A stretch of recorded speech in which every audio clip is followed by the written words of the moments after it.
ہاں میں خود بھی سوچتا ہوں تو بہت حیران ہو جاتا ہوں، ایک ان پڑھ انسان پر اللہ تعالیٰ اتنا کرم کر دے کہ اسے بہت سی چیزیں بن کہے اور بن بتلائے سمجھ میں آنے لگیں، تو ایسا انسان پر خدا کی نظر کرم نہیں تو اور کیا ہے؟ شاہ زیب نے جواب دیا، اور یہ خاص کرم بہت خاص لوگوں پر ہوتا ہے۔ جواباً شاہ زیب خاموش ہو گیا۔ بہرام خان بھی اس کی جانب دیکھتا رہا اور اسے دیکھ کر اس کے اندر غم اور اضطراب پیدا ہوتا رہا۔ شاہ زیب اپنی لاٹھی کے سہارے سے اپنے حجرے کے اندر چلا گیا اور بہرام خان وہیں بیٹھا اس کے بارے میں سوچ سوچ کر دکھی ہوتا رہا کہ اس کے بغیر وہ سارے کام کیسے چلائے گا اور اس کے بغیر وہ اپنے آپ کو کتنا ادھورا محسوس کرے گا۔ اس کی آنکھیں بار بار نم ہونے لگیں اور وہ آہیں بھرنے لگا۔ دکھی دل کے ساتھ وہ ڈیرے کے مختلف کاموں میں مصروف رہا، مگر ایک لمحے کو بھی شاہ زیب اس کی سوچوں سے اوجھل نہیں ہوا۔ شاہ زیب حجرے میں چارپائی پر لیٹا چھت کو اپنی تاریک آنکھوں کے ساتھ گھورتا رہا اور اپنی سوچوں میں مگن رہا۔ نہ جانے کتنا وقت گزر گیا، اسے کوئی خبر نہیں تھی، مگر ہر سو چھائی گہری خاموشی سے وہ رات کی تاریکی کا اندازہ لگا سکتا تھا۔ اب حجرے کے باہر قدموں کی کوئی چاپ بھی سنائی نہیں دے رہی تھی۔ بہرام خان کو اچانک شہر جانا پڑ گیا تھا، ان کے ایک ڈرائیور کا ایکسیڈنٹ ہو گیا تھا اور بہرام خان کا وہاں پہنچنا بہت ضروری تھا۔ وہ شاہ زیب کو بتا کر چلا گیا اور اس کے جانے کے بعد 2-3 بار ملازمین بھی اسے مختلف ضروریات کے بارے میں پوچھنے کے لیے آتے رہے، مگر اسے کسی شے کی طلب نہیں تھی۔ اس کے ذہن میں پچھلی رات کو دیکھا گیا خواب بار بار گھوم رہا تھا۔ اس نے بہت واضح انداز میں قبر دیکھی تھی اور قبر کے باہر اس نے باسط علی کو بیٹھے دیکھا تھا۔ وہ باسط علی کے پاس کھڑا ہو کر بہت حیرت سے قبر کی جانب دیکھتا رہا اور سوال کرنے کی کوشش کرتا رہا، مگر اس کی زبان اس کا ساتھ نہ دے پائی۔ یہ آپ کی قبر ہے؟ باسط علی اسے بتا رہا تھا۔ میری؟ شاہ زیب حیرت سے سوال کرتا ہے۔ ہاں، بہت جلد آپ اس میں دفن ہو جائیں گے اور میں ہر روز اس پر پھول چڑھایا کروں گا، یہ کام میرے ذمہ لگایا گیا ہے، باسط علی اسے بتاتا ہے اور گلاب کے پھول اور پتیاں دونوں ہاتھوں میں پکڑ کر اس قبر پر پھیلانے لگتا ہے اور آنکھیں بند کر کے دعا میں مصروف ہو جاتا ہے۔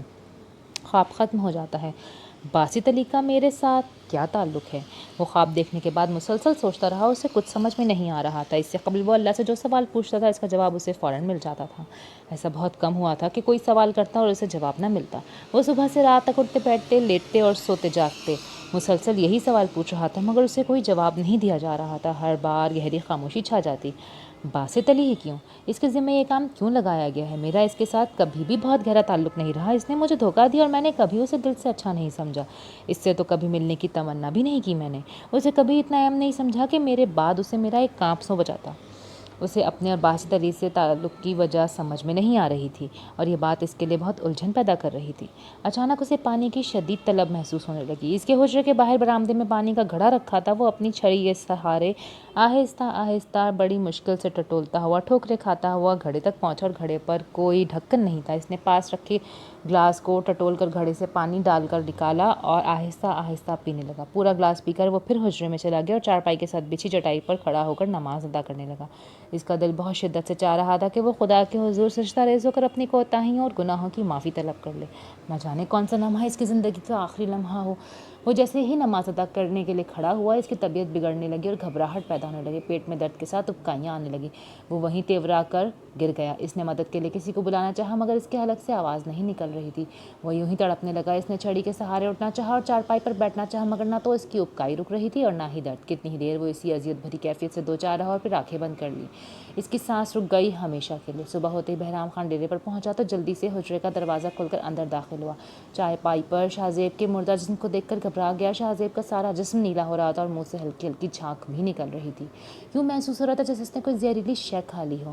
بہرام خان نے ملازموں کو بلایا۔ اس وقت اکا دکا ڈیرے پر موجود تھے۔ شاہ جی نے رات کو کیا کھایا تھا؟ انہوں نے سب سے پوچھا۔ انہوں نے تو رات کو کھانا ہی نہیں کھایا، کوئی شے بھی نہیں کھائی، بہرام خان کو بتایا گیا۔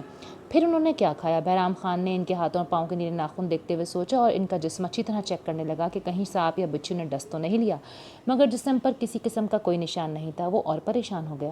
خان جی، ہو سکتا ہے شاہ جی نے گھڑے سے پانی پیا ہو۔ ایک ملازم جو کہ دروازے پر کھڑا تھا اچانک گھڑے کی جانب دیکھتے ہوئے بولا۔ ہاں دیکھو اس میں کوئی، بہرام خان نے کہا تو اس نے ملازم نے ان کے کہنے پر گھڑے کے اندر جھانکا اور اسے شے نظر آئی۔ اس نے جلدی سے گھڑا زمین پر توڑ دیا۔ اس میں ایک چھوٹا سا مرا ہوا سانپ تھا۔ سب خوف اور حیرت سے اسے دیکھنے لگے۔ اف میرے خدایا، یہ کیا؟ یہ شخص جو بڑے بڑے سانپوں اور اژدہوں سے کبھی نہیں ڈرا، نہ جانے کتنے سانپ، کیکڑوں اور بچھوؤں کو اپنے ہاتھوں سے مار دیتا تھا، اس کی موت اس چھوٹے سے سانپ سے ہو گئی۔ بہرام خان بری طرح سسکنے لگا۔ یہ سانپ تو ایک وجہ ہے، ورنہ وہ تو کل صبح ہی اپنی موت کی پیشن گوئی کر بیٹھا تھا۔ یہ بات صرف بہرام خان جانتا تھا، اس کے علاوہ اور کوئی نہیں۔ شاہ زیب کی موت کی خبر ہر طرف پھیلنے لگی۔ کسی کو یقین نہیں آ رہا تھا۔ زیتون بانو کا تو رو رو کے برا حال تھا۔ گاؤں کے ہر فرد کی آنکھیں نم تھی۔ اس کی عمر صرف 40 سال تھی۔ اس کا وجود پورے گاؤں کے لیے ایک رحمت بن چکا تھا۔ اس نے نہ کبھی مزاروں کو ڈانٹا تھا، نہ کبھی تنگ کیا تھا، نہ کبھی کسی کی حق تلفی کی تھی، اور نہ ہی انہیں کبھی شکایت کا موقع دیا تھا۔ اس کی موت پر لوگ دل سے دکھی ہو رہے تھے۔ کسی گھر میں چولہا نہیں جلاتا، سب لوگ اسے دل سے چاہتے تھے۔ اس کا کہا کبھی نہیں ٹالا، اور جب سے انہیں یقین ہو گیا کہ اس کی مانگی ہوئی دعائیں پوری ہوتی ہیں تو وہ محسوس کرنے لگے تھے کہ اس کا اللہ کے ساتھ کوئی گہرا تعلق ہے۔ اسی لیے وہ شاہ زیب سے شاہ جی مشہور ہو گیا تھا۔ لوگ بہت پر امید ہو کر اس کے پاس آتے تھے۔ وہ کوئی بڑا دعویٰ نہیں کرتا تھا کہ وہ کوئی اللہ والا ہے یا کوئی پیر فقیر۔ وہ سب کے لیے ہاتھ اٹھا کر اجتماعی دعا کرتا تھا۔ کسی کی کیا دعا ہوتی، کب اور کیسے پوری ہو جاتی، اسے خود بھی خبر نہیں ہوتی۔ اسے تب پتہ چلتا جب لوگ اس کے پاس شکریہ ادا کرنے آتے، اور ان کو خوش اور مشکور دیکھ کر وہ خدا کا شکر بجا لاتا، اور اس کی ساری زندگی لوگوں کے سامنے کھلی کتاب تھی۔ ہزار کوشش کے باوجود بھی وہ یہ نہیں جان پائے تھے کہ اچانک شاہ زیب کے ساتھ کیا ہوا تھا کہ وہ اللہ والا ہو گیا۔ وہ تو بس اتنا جانتے تھے کہ اس کی آنکھیں ویران ہوئیں اور انہوں نے دنیا کو دیکھنا چھوڑ دیا تھا۔ باہر کی دنیا نظر آنا بند ہوئی تو اندر کی دنیا دکھائی دینے لگی۔ لوگ ایک دوسرے کو کہتے، لیکن ایسا تو بہت سے لوگوں کے ساتھ ہوتا ہے، ان کی آنکھیں بے نور ہو جاتی ہیں، مگر ہر ایک پر ایسا کرم کہاں ہوتا ہے جیسا شاہ جی پر ہوا۔ وہ اللہ کے خاص بندے تھے۔ ان میں سے کسی نے جواب دیا، ہاں یہ تو اللہ کے نظر کرم کی بات ہے، ہر کوئی اس قابل کہاں ہوتا ہے۔ کوئی اور جواب دیتا، شاہ جی کے جانے سے گاؤں کتنا خالی خالی ہو گیا ہے، اب کوئی اور ایسا دکھائی نہیں دیتا جو ان کی جگہ لے۔ ہاں وہ سب مایوسی سے باتیں کرنے لگتے۔ سارا گاؤں حویلی کے وسیع اور عریض صحن میں جمع تھا۔ زیتون بانو نے رو رو کے برا حال کر رکھا تھا۔ وہ بار بار وہ بے ہوش ہو جاتی، تھوڑی دیر کے لیے ہوش میں آتی، شاہ زیب کی کفن شدہ میت کو دیکھتی اور پھر گر جاتی۔ بہرام خان اب کس بات کی دیر ہے، شام ہو رہی ہے، نماز جنازہ ادا کر دینی چاہیے، شاہ زیب کے ماموں نے کہا۔ ہاں بس مولوی صاحب کا انتظار ہے، وہ ساتھ والے گاؤں کا ایک جنازہ پڑھانے گئے ہیں، اب تک نہیں آئے، بہرام خان نے کہا۔ کیا تم نے ان کو نماز جنازہ پڑھانے کو کہا تھا؟ ہاں، بہرام خان نے جواب دیا۔ سب منتظر تھے کہ کب مولوی صاحب تشریف لاتے ہیں۔ اچانک تیز آندھی چلنے لگی اور اس کے ساتھ ہی تیز بارش شروع ہو گئی۔ سب گھبرا گئے، میت کو اندر کمرے میں رکھا گیا، لوگ تتر بتر ہو گئے، کچھ اپنے گھروں کو چلے گئے۔ ساری رات بارش ہوتی رہی، پورے گاؤں میں جل تھل ہو گئی، ہر طرف کیچڑ اور پانی کا جمع ہونا شروع ہو گیا تھا۔ اگر شاہ زیب نیک انسان نہ ہوتا تو ہر کوئی یہی کہتا کہ یہ سب اس کے گناہوں اور برے اعمال کا نتیجہ ہے کہ قدرت نے اتنا طوفان برپا کر دیا، مگر شاہ زیب کی عصمت اور عظمت کو دیکھ کر ہر کوئی گواہ تھا کہ اس کے بارے میں کوئی برا لفظ کہنا بھی اس کی شان میں گستاخی کے برابر تھا۔ نہ جانے قدرت کی کیا مصلحت تھی کہ جو رات اس نے قبر میں گزارنی تھی وہ حویلی کے کمرے میں اپنے عزیزوں کے درمیان گزاری۔ صبح ہوتے ہی بارش تھم گئی اور موسم قدرے خوشگوار ہو گیا۔ صاف شفاف نیلے آسمان پر سورج بہت پرسکون انداز میں چمک رہا تھا۔ سب نماز جنازہ کے لیے قبرستان پہنچ گئے۔ ماسٹر باصر علی رات بھر سفر کر کے ڈیرے پر پہنچا تو وہاں کوئی نہیں تھا۔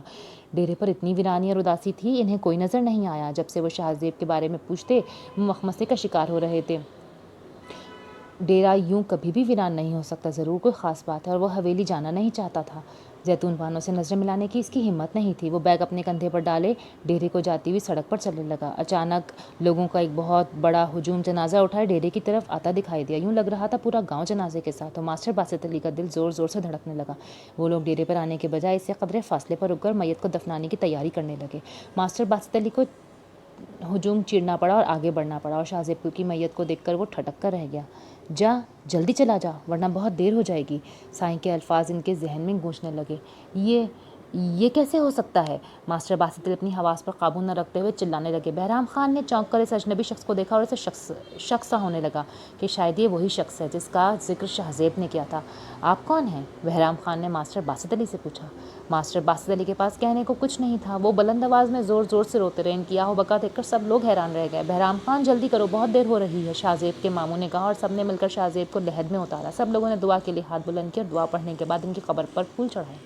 سب آہستہ آہستہ وہاں سے جانے لگے، مگر بہرام خان کی نظر ماسٹر باسط علی پر تھی، جو ایک درخت کے نیچے کھڑے ہو کر شدت سے آنسو بہائے جا رہا تھا۔ سب کے جانے کے بعد بہرام خان اس کے پاس آیا۔ آپ کون ہیں اور کہاں سے آئے ہیں؟ بہرام خان نے پوچھا۔ ایک گنہگار، ماسٹر باسط علی سسکتے ہوئے بولے۔ کیا آپ شاہ زیب بھائی کو جانتے تھے؟ بہرام خان نے اس سے پوچھا۔ مجھ سے زیادہ کون ان کو جانتا ہوگا؟ میں ان کا گنہگار اور مجرم ہوں، ان سے معافی مانگنا چاہتا تھا۔ نہ جانے کیوں دیر ہو گئی، ماسٹر باسط علی نے آنسو پوچھتے ہوئے کہا۔ انہوں نے آپ کو معاف کر دیا تھا، ماسٹر باسط علی کو بہرام خان نے بتایا۔ کیسے؟ ماسٹر باسط علی نے پوچھا۔ بہت اللہ والا تھے، ان کو آپ کی آمد کی خبر ہو چکی تھی، بہرام خان نے اسے بتایا۔ تم نہیں جانتے وہ کون ہے؟ سائی کے الفاظ پھر ماسٹر باسط علی کے ذہن میں گونجے۔ اللہ والے؟ ماسٹر باسط علی بڑبڑائے۔ ہاں، اللہ کے خاص بندے۔ جب سے ان کی آنکھوں کی روشنی چلی گئی تھی، اللہ نے ان کے دل کی آنکھوں کو روشن کر دیا تھا۔ ان کو بہت سچے خواب نظر آنے لگے تھے اور ان کی کئی باتیں اور دعائیں پوری ہونے لگی تھیں۔ انہوں نے کل مجھے اپنی موت کی خبر بھی دی تھی، بہرام خان نے بتایا تو ماسٹر باسط علی چونک کر اس کی باتیں سننے لگے۔ انہیں اپنی سماعتوں پر یقین ہی نہیں آ رہا تھا۔ سائیں گاہے بگاہے شاہ زیب کے بارے میں اسے جو کچھ ذو معنی انداز میں بتاتا تھا وہ سچ ثابت ہو رہا تھا۔ ماسٹر باسط علی کے اندر وہی اضطراب پیدا ہونے لگا جو انہوں نے سائیں کی وساطت سے آسمان کو دیکھتے ہوئے محسوس کیا تھا۔ ان کے اندر پھر وہی دریچے کھلنے لگے، روشنی کی وہ لہر پھر نمایاں ہوئی اور نمودار ہو گئی جو ان کے قلب و روح کو بے قرار کر رہی تھی۔ رگو پے میں برقی لہر سی دوڑنے لگی، ان کے چہرے کی رنگت بدلنے لگی۔ آپ کو کیا ہو رہا ہے؟ بہرام خان نے چونک کر پوچھا۔ معلوم نہیں، ماسٹر باسط علی نے سرخ تپتے چہرے پر ہاتھ پھیرتے ہوئے کہا اور وہاں سے جانے کے لیے مڑنے لگا۔ آئیے آپ بھی قبر پر پھول ڈال دیں، بہرام خان نے کہا اور ماسٹر باسط علی اس کی سنگت میں قبر پر چلے گئے اور جیسے جیسے قبر پر پھول ڈالنے لگے ان کے اندر کے اضطراب کو سکون ملنے لگا۔ برقی لہر جو رگو پے میں آگ لگا رہی تھی سرد پڑنے لگی، ان کے بے قرار وجود کو سکون سا میسر آنے لگا۔ ایسا سکون انہیں بہت عرصے بعد پہلی بار نصیب ہوا تھا۔ یہاں سے چلے جانے کے بعد وہ جس آگ میں بری طرح تڑپ رہے تھے اور سکون کا ایک لمحہ بھی میسر نہیں آ رہا تھا، اس لمحے ایسا سکون ان کی روح میں اتر رہا تھا کہ وہ خود بھی حیران ہو رہے تھے۔ دعا کے لیے ہاتھ بلند کرتے رہے اور وہ سسکنے لگے۔ شاہ جی، میں آپ سے بہت کچھ کہنا چاہتا تھا مگر آپ نے مجھے کچھ کہنے کا موقع نہیں دیا، شاید قدرت کو منظور نہیں تھا۔ میں آپ کا سب سے بڑا گناہگار ہوں، خطا وار ہوں، آپ کا مجرم ہوں۔ آپ دوسروں کے لیے دعائیں کرتے رہے، میرے لیے بھی خدا کے حضور دعائیں فرماتے ہیں۔ ماسٹر باسط علی دل ہی دل میں گڑ گڑا کر خدا سے دعائیں کرنے لگے اور دعا کرنے کے بعد وہ بیگ اٹھا کر واپس جانے کے لیے مڑ گئے۔ شاہ جی کا حکم ہے کہ آپ کو یہاں سے جانے نہ دیا جائے، بہرام خان نے کہا۔ کیا مطلب؟ ماسٹر باسط علی نے چونک کر پوچھا۔ شاید آپ کو شاہ جی کی ذمہ داریاں نبھانی ہیں، لوگوں کی بھلائی کے کچھ کام کرنے ہیں، بہرام خان نے کہا تو ماسٹر باسط علی نے حیرت سے اس کی جانب دیکھا۔ اس قابل کہاں میں؟ ماسٹر باسط علی حیرت سے پوچھنے لگے۔ اللہ کا فضل موسلا دھار بارش کی مانند ہوتا ہے، جس انسان پر برس رہا ہے وہ سرسبز و شاداب ہو جاتا ہے۔ آپ خوش قسمت انسان ہیں جس پر قدرت مہربان ہو رہی ہے اور اپنا خاص کرم کر رہی ہے، بہرام خان نے ماسٹر باسط علی کو دیکھتے ہوئے کہا۔ ماسٹر باسط علی کی آنکھوں سے پھر آنسو بہنے لگ گئے۔ اللہ واقعی بڑا رحیم و کریم ہے، انسان کو وہاں سے عطا کرتا ہے جہاں سے اس کو گمان بھی نہیں ہوتا۔ قدرت شاید انہیں کوئی منصب عطا کرنے جا رہی تھی اور وہ اپنے آپ کو اس کا اہل نہیں سمجھ رہے تھے۔ ان کے اندر پھر ہلچل سی مچنے لگی، پھر آگ سی بھڑکنے لگی، پھر طوفان سا برپا ہونے لگا۔ انہوں نے بے قرار ہو کر پھر پھول دونوں ہاتھوں میں لی اور قبر پر ڈالنے لگے۔ انہیں پھر وہی سکون ملنے لگا، وہی قرار، وہی ٹھنڈک۔ ایک دم بھڑکتی آگ پر پڑنے لگی اور وہ سرد پڑ گئی۔ اب میں اس جگہ کو چھوڑ کر کہیں نہیں جاؤں گا، ایسا قرار مجھے کہیں نہیں ملے گا جو سکون اس قبر پر پھول ڈالنے سے مل رہا ہے، اس سے قبل کبھی نہیں ملا، کبھی نہیں ملا۔ ماسٹر باسط علی نے آنکھیں بند کر کے سوچا۔ میں یہاں شاہ جی کا مزار بنواؤں گا اور آپ یہیں رہیں گے اس مزار پر، بہرام خان نے کہا تو ماسٹر باسط علی نے آنکھیں کھول کر اسے دیکھا اور مسکرا دیے۔ دونوں ہاتھوں میں پھول بھر بھر کر قبر پر ڈالنے لگے، ان کے چہرے پر طمانینت سی پھیلنے لگ گئی۔ حصہ سوم۔ بڑی سرکار کے عظیم الشان شاہی دربار میں حاضرین خاموش کھڑے تھے۔ انسانوں کو اذیت میں دیکھ کر وہ مضطرب بھی ہو رہے تھے اور بے شمار سوالات ان کے ذہنوں میں جنم لے رہے تھے۔ یہ کیسا شاہکار ہے جو اتنی اذیتیں اٹھا رہا ہے؟ کیا یہ صرف تکلیفیں اٹھانے کے لیے پیدا کیا گیا ہے؟ یہ کیسا انسان ہے جس کے لیے نعمتیں بھی آزمائشیں بن گئی ہیں؟ کوئی عطا بھی اذیت سے خالی نہیں۔ وہ سوچ رہے تھے اور مضطرب ہو رہے تھے، مگر ابھی انہیں بڑی سرکار سے کچھ بھی پوچھنے کا اذن نہیں ملا تھا، اسی لیے وہ خاموش تھے۔ اچانک کسی مضطرب انسان کے شکووں اور آہوں کی آوازیں اور صدائیں بلند ہونے لگیں۔ آہوں کی بازگشت شاہی دربار میں گونجنے لگی۔ حاضرین نے حیرانگی سے ادھر ادھر دیکھا مگر صدائیں کہیں اور سے آ رہی تھیں۔ انہوں نے نیچے دیکھا۔ شدید سردی کا موسم تھا، آدھی رات کا وقت تھا، ہر طرف گہری خاموشی چھائی تھی۔ شہید اپنے بیڈ روم میں بیڈ پر کمبل اوڑھے نیم دراز تھا۔ اس کا 2 سالہ بیٹا علی اس کے سینے پہ سر رکھے سو رہا تھا۔ اس نے بہت مشکل سے اسے سلایا تھا۔ ہیرا کی نائٹ ڈیوٹی تھی، اسی لیے شہید کو اسے سلانا پڑ گیا۔ شہید کی صحت پہلے سے بہتر تھی، اس کے بال قدرے سفید ہو گئے تھے اور چہرے پر سنجیدگی کے تاثرات بھی نمایاں رہتے تھے۔ آنکھوں میں ایک اداسی سی ٹھہر گئی تھی۔ رات کی اس تنہائی میں اسے زمل بہت یاد آ رہی تھی۔ وہ کبھی بھی اسے بھول نہیں پایا تھا، کیونکہ بہت مشکل سے اس نے اس حقیقت کو تسلیم کیا تھا کہ زمل کو پانا کبھی بھی ممکن نہیں رہا۔ زمل اس کے لیے آسمان پر چمکتے ستارے کی مانند تھے، جس کو دیکھ کر اور جس کو یاد کر کے وہ صرف خوش ہو سکتا تھا، مگر کبھی اسے پا نہیں سکتا تھا۔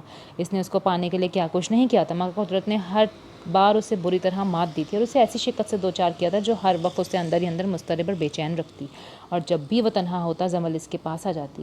جمل کی یاد سے فرار ناممکن تھی، اس کی یادیں اسے اور بے چین کرنے لگتیں۔ لوگ کہتے ہیں جذبے سچے ہوں تو آرزوؤں کی تکمیل ضرور ہوتی ہے، مگر سچی محبت ہر بار کیوں ہار جاتی ہے؟ کیا سچی محبت کی قسمت میں ایسی ہی ناکامی اور شکست لکھی گئی ہے؟ محبت کی ساری داستانوں میں یہ ایسے ہی انجام سے دوچار ہوئی ہے۔ محبت ہر بار ادھوری کیوں رہ جاتی ہے، اور یہ ادھوری محبت کتنا تڑپاتی ہے، کتنا مضطرب کرتی ہے؟ کاش کوئی سمجھ سکے۔ اس نے چھت کی طرف اپنی نم آنکھوں سے دیکھا اور اپنے دل میں خدا سے شکوے کرنے لگا۔ دنیا میں بہت سے لوگ محبت کرتے ہیں اور بہت سے لوگوں کو تو ملا بھی دیتا ہے اللہ۔ میں نے کیا گناہ کیا تھا کہ تو نے مجھے ہر بار شکست دی، اور اس بری طرح؟ میں نے اس کو پانے کے لیے کیا کچھ نہیں کیا؟ اسے یقین دلانے کے لیے اپنی جان کو داؤ پہ لگا دیا، اسے پانے کے لیے ارسلان جیسے اچھے انسان کو اپنے راستے سے ہٹا دیا۔ میں قاتل اور گناہ گار بن گیا۔ میں اپنی محبت کی شدت میں اس قدر جذباتی اور اندھا ہو گیا کہ مجھے کچھ یاد نہیں رہا۔ میرا کوئی مقصد بھی نہیں تھا سوائے جمل کو پانے کے، اور جب وہ مجھے ملنے کے قریب تھی پھر تو نے اس سے مجھے چھین کر دور کر دیا۔ ہر بار میرے ساتھ ایسا کیوں کیا؟ اگر تو نے اسے میرے نصیب میں نہیں لکھا تھا تو پھر اس کی محبت میرے دل میں ڈالی ہی کیوں؟ اور اس کی محبت میرے دل میں ڈال کر اس کے دل میں کسی اور کی محبت کیوں ڈال دی؟ یہ کیسا گھورک دھندا ہے؟ میں جمل اور ارسلان کا مجرم بھی ٹھہرا اور اپنی نظروں میں بھی گناہ گار۔ وہ سسکنے لگا۔ محبت میرے لیے اتنی بڑی آزمائش بن جائے گی، کاش مجھے معلوم ہوتا تو کبھی جمل کی طرف دیکھتا بھی نہیں۔ مگر کسی کو چاہنا اور نہ چاہنا انسان کے بس میں نہیں اور نہ ہی اختیار میں ہے۔ میں ہیرا کا بھی مجرم ہوں جس نے نارمل زندگی تک لانے کے لیے میرا ساتھ دیا، کتنی جدوجہد، کتنی قربانیاں دی، اپنی محبت بھی قربان کر دی۔ میں جانتا تھا کہ وہ سمیر سے محبت کرتی تھی اور سمیر اس سے، مگر میں کتنا غاصب نکلا کہ دونوں کی زندگی میں نے برباد کر دی اور آزمائش میں ڈال کر ان دونوں کی محبت ان سے چھین لی، اور وہ خاموش رہے۔ شاید ان کی بدوا لگ گئی ہے مجھے کہ میری محبت مجھے ملتے ملتے رہ گئی۔ ہاں، شاید یہ ہیرا کی بدوائیں تھیں۔ میں نے اس کے ساتھ بہت زیادتی کی، اسے بہت اذیت میں ڈالا۔ شہیر کا دل بری طرح کانپنے لگا۔ نہیں، مجھے ہیرا بدوا نہیں دے سکتی، کبھی بھی نہیں، وہ تو مجھ سے بہت محبت کرتی ہے۔ محبت؟ اس کے دل نے حیرت سے سرگوشی کی۔ ہیرا مجھ سے کیسے محبت کر سکتی ہے جبکہ میں نے کبھی بھی اسے ویسی محبت نہیں کی جیسی جمل سے کی ہے، جبکہ جمل نے تو اس کے لیے کبھی بھی کچھ نہیں کیا جو کبھی ہیرا نے میرے لیے کیا۔ جمل کے کینیڈا جانے کے بعد ہیرا نے کس طرح اس کے ٹوٹے دل کو سنبھالا یہ وہی جانتا تھا۔ اس نے جمل سے اپنی شدید محبت کی ایک بات اسے سنائی، اور وہ سب کچھ خاموشی سے سن کر اس کی دلجوئی کرتی رہی۔ کسی عورت میں اتنا ظرف ہو سکتا ہے بھلا جتنا ہیرا میں تھا؟ جمل کو کینیڈا گئے 5 سال ہو گئے تھے اور ہیرا سے شادی کو 10 سال گزر گئے۔ کتنے کٹھن مراحل طے کر کے اب وہ ایک نارمل زندگی گزار رہے تھے۔ شہیر نے اپنے فن میں بڑی عزت اور شہرت حاصل کی تھی، اور اس مقام تک پہنچانے میں ہیرا نے اس کا ہر قدم پہ ساتھ دیا تھا۔ اس نے اس کی ڈرنک کی عادت چھڑائی، اس کی صحت کا بہت خیال رکھا اور اس کے احساسات اور جذبات کی بہت پرواہ کی۔ اس نے اپنا سب کچھ شہیر کو دے دیا، اور شاید محبت بھی۔ نہیں، وہ مجھے کبھی بھی نہیں دے سکتی جو اس کے دل میں سمیر کے لیے مخصوص تھا۔ جس طرح سے میں جمل سے محبت نہیں روک پایا، اس طرح سے وہ سمیر سے محبت کرنا بھی نہیں چھوڑ سکی ہوگی۔ علی نے کروٹ بدلی اور رونا شروع ہو گیا۔ شہیر نے اسے گلے سے لگایا اور چپ کرانے لگا، مگر وہ روتا ہی چلا جا رہا تھا۔ وہ اسے اٹھا کر گلے سے لگا کر کمرے میں چکر لگانے لگا، اسے محبت سے والہانہ انداز میں چومنے لگا۔ یہ محبت کتنی مختلف ہے اس محبت سے جو میں جمل سے کرتا ہوں۔ محبت کا ہر روپ کتنا انوکھا اور دل فریب ہے۔ علی کو کچھ ہو جائے میں برداشت نہیں کر پاؤں گا، علی کو میں اپنے آپ سے جدا نہیں کر پاتا۔ یہ میرے وجود کا حصہ ہے، میرا خون، میری نسل، میری محبت کی نشانی، شاید میرا سب کچھ، مگر اس کے لیے محبت اور ہے، اور جمل کے لیے اور ہیرا کے لیے اور۔ ہیرا سے میں کیسی محبت کرتا ہوں؟ ہیرا مجھے کمرے میں نظر نہ آئے تو میں اسے مس کرتا ہوں، دکھائی نہ دے تو دیکھنے کو بےتاب ہو جاتا ہوں، اور روٹ جائے تو مضطرب ہو جاتا ہوں۔ رات گئے تک اسے مس کالز دیتا رہتا ہوں، پھر بھی میں اسے ہیرا کو جمل جیسی محبت نہیں کر پایا۔ وہ علی کو کندھے سے لگائے کمرے کے گرد چکر لگانے لگا۔ اس کا موبائل بجنے لگا۔ ہیرا کا فون تھا۔ کیا آپ سو رہے تھے؟ نہیں۔ کیوں؟ علی اٹھ گیا تھا، اس کو سلا رہا ہوں، ابھی سویا ہے۔ شہیر نے آہ بھر کے جواب دیا۔ کیا آپ نے میڈیسنز لی؟ ہاں۔ اپنا خیال رکھیے گا اور سو جائیں، ہیرا نے کہا۔ تھینکس، وہ بولا۔ ہیرا؟ وہ قدرے توقف کے بعد گویا ہوا۔ جی، وہ ایک دم بولی جیسے کچھ سننے کے لیے شدید بےتاب ہو۔ Heera, thanks for your care and your love. I miss you. Oh no, وہ مایوس کن لہجے میں بولی۔ ہاں، اپنا خیال رکھنا، سردی بہت ہے، شہیر نے کہا اور موبائل فون آف کر دیا۔ میں ہیرا سے کبھی بھی اظہار محبت نہیں کر پاتا، میری زبان کیوں رک جاتی ہے، الفاظ میرا ساتھ کیوں چھوڑ دیتے ہیں۔ میں اس کا بہت شکر گزار ہوں، اس کا معترف ہوں، اس سے محبت بھی کرتا ہوں، مگر اس سے کہہ نہیں پاتا۔ شاید اس لیے کہ ڈرتا ہوں کہ وہ میری محبت کا یقین نہیں کرے گی، اور مجھے جمل سے اپنی محبت کا بھرم بھی تو رکھنا ہے کہ میں اس سے جیسی محبت کرتا ہوں ویسے کسی سے نہیں کر پاؤں گا۔ یا خدایا، یہ تو نے میرے ساتھ کیسا کھیل کھیلا ہے، تو نے ہمیں کتنا الجھا دیا، تو نے ہمیں کتنا مضطرب کر دیا۔ کاش تو یہ سب کچھ نہ کرتا، کاش محبت کو ہمارے لیے اتنی بڑی آزمائش نہ بناتا، کاش تو۔